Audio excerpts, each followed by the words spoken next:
Night makeup ಮುಗಿಸ್ಕೊಂಡು ಮನೆಗೆ ಬರೋಷ್ಟೊತ್ತಿಗೆ ರಾತ್ರಿ 10 ಗಂಟೆ ಆಗಿತ್ತು.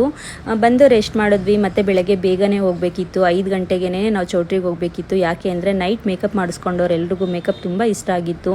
ಅದಕ್ಕೋಸ್ಕರ ಅವ್ರು ಬೆಳಗ್ಗೆ ಕೂಡ ನಮಗೆಲ್ರಿಗೂ ಮೇಕಪ್ ಬೇಕು ಅಂತ ಹೇಳಿದರು. ಸರಿ ಆಯಿತು ಅಂತೇಳಿ ನಾವು ಬೆಳಗ್ಗೆ 5 ಗಂಟೆಗೆ ಎದ್ದು ಚೌಟ್ರಿಗೆ ಹೋದ್ವಿ. ಚೌಟ್ರಿಗೆ ಹೋಗಿ ನೋಡಿದ್ರೆ ಇಲ್ಲಿ ಮಕ್ಕಳೆಲ್ಲ ಇಲ್ಲಾಂದ್ರಲ್ಲೇ ಮಲ್ಕೊಂಬಿಟ್ಟಿದ್ರು ಪಾಪ. ಆದರೆ ಮದುವೆ ಹೆಣ್ಣಿಗೆ ಅರ್ಶಿನ ಶಾಸ್ತ್ರ ನಡೀತಾ ಇತ್ತು. ರೆಡಿಯಾಗಕ್ಕೆ ಬರ್ತಾರಾ ಇಲ್ವಾ ಅಂದ್ಕೊಳ್ಳೋಷ್ಟೊತ್ತಿಗೆ ನಮ್ಮ ನಾನ್ ಬ್ರೈಡಲ್ಸ್ ಕೂಡ ರೆಡಿ ಇದ್ದರು ರೆಡಿ ಆಗೋದಕ್ಕೆ. ಯಾಕೆ ಅಂದರೆ 8 ಮೆಂಬರ್ಸ್ ಇದ್ದಾರೆ, ಒಬ್ಬರಾದ್ಮೇಲೆ ಒಬ್ಬರು ಬರ್ತಾನೆ ಇರ್ತಾರೆ, ಲೇಟ್ ಆಗಿಬಿಡುತ್ತೆ ಅಂತ ಸ್ವಲ್ಪ ಜನ ಬೇಗ ಬಂದು ಮೇಕಪ್ ಮಾಡಿಸ್ಕೊಂಡ್ರು. ಅಷ್ಟೊತ್ತಿಗೆ ಒಂದಿಬ್ಬರಿಗೆ ನಾನ್ ಬ್ರೈಡಲ್ಸ್ಗೆ ನಾವು ಮೇಕಪ್ ಮಾಡೋ ಅಷ್ಟೊತ್ತಿಗೆ ನಮ್ಮ ಬ್ರೈಡ್ ಕೂಡ ಬಂದರು. ಅರ್ಶಿನ ಶಾಸ್ತ್ರ ಮುಗಿಸ್ಕೊಂಡು ನಮ್ಮ ಬ್ರೈಡ್ ಕೂಡ ಬಂದರು. ಅವ್ರಿಗೆ ಈ ರೀತಿ ಮೇಕಪ್ ಲುಕ್ಕನ್ನು ಕಂಪ್ಲೀಟ್ ಮಾಡಿಕೊಟ್ವಿ. ರಾತ್ರಿ ಮೇಕಪ್ ಶಾರ್ಟ್ಸ್ ತಗೊಳಕ್ಕಾಗಿರಲಿಲ್ಲ ಅಂತ ಹೇಳಿ ಕ್ಯಾಮ್ರಾಮ್ಯಾನ್ಗಳು ಅಕ್ಕ ಸ್ವಲ್ಪ ಮೇಕಪ್ ಶಾರ್ಟ್ಸ್ ಕೊಡಿ ಅಂತಂದರು. ಸರಿ ಆಯಿತು ಅಂತ ಅವ್ರಿಗೆ ಸ್ವಲ್ಪ ಮೇಕಪ್ ಶಾರ್ಟ್ಸನ್ನು ಕೊಟ್ಟು ನಮ್ಮ ನಾನ್ ಬ್ರೈಡಲ್ಸ್ ಕಡೆ ಸ್ವಲ್ಪ ಗಮನನ ಹರಿಸಿದ್ವಿ. ಫ್ರೆಂಡ್ಸ್, ಏನಂದರೆ ಎಲ್ರದ್ದು ವೀಡಿಯೋಸ್ ತಗೊಳಕ್ಕಾಗಲಿಲ್ಲ. ಯಾಕೆ ಅಂದರೆ 8 ಮೆಂಬರ್ಸ್ ಇದ್ದಿದ್ದರಿಂದ ಅವ್ರಿಗೆಲ್ರಿಗೂ ನಾವು 3 ಮೆಂಬರ್ಸೇ ಮ್ಯಾನೇಜ್ ಮಾಡಬೇಕಿತ್ತು. ನನ್ನ ಮಗ ಸ್ವಲ್ಪ ಬೆಳಗ್ಗೆ ಲೇಟಾಗಿ ಬಂದ ಮೇಕಪ್ ಮಾಡೋದಕ್ಕೆ. ಸೊ ಹಾಗಾಗಿ ಇವ್ರದ್ದೆಲ್ರದ್ದು ನಾವು ಮೇಕಪ್ ಶಾರ್ಟ್ಸನ್ನು ತೊಗೊಳಕ್ಕಾಗಲಿಲ್ಲ. ಒಂದು ಸಿಕ್ದವ್ರದ್ದು ಮಾತ್ರ ತೊಗೊಂಡಿದ್ದೀನಿ ಮೇಕಪ್ ಶಾರ್ಟ್ಸು.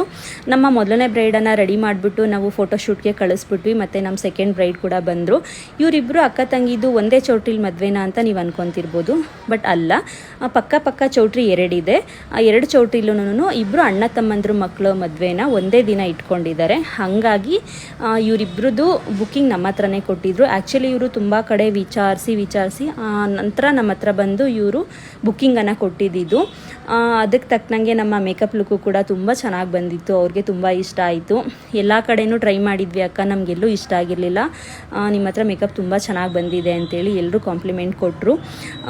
ಮೇಕಪ್ ಕೊಪ್ಸಿದ್ದು ದೇವಿ ಅಕ್ಕ, ಅವರಂತೂ ತುಂಬ ಟೆನ್ಷನ್ ಆಗಿದ್ರು ಯಾವ ರೀತಿ ಬರುತ್ತೆ ಮೇಕಪ್ ಅಂತ. ಫೈನಲಿ ಅವ್ರಿಗೆ ಮೇಕಪ್ ತುಂಬ ಇಷ್ಟ ಆಯಿತು. ಫ್ರೆಂಡ್ಸ್, ನಿಮ್ಗೆ ಹೇಗೆ ಅನ್ನಿಸ್ತು ನಮ್ಮ ಮೇಕಪ್ ಅಂತ ಕಮೆಂಟ್ ಮಾಡಿ. ಹಾಗೆ ನಮ್ಮ ಪೇಜನ್ನು ಫಾಲೋ ಮಾಡ್ಕೊಳ್ಳಿ. ಇದೇ ರೀತಿ ಸಪೋರ್ಟ್ ಮಾಡಿ ಅಂತ ಕೇಳ್ಕೊತಾ ಇದ್ದೀನಿ. Thank you so much for watching the video. Bye.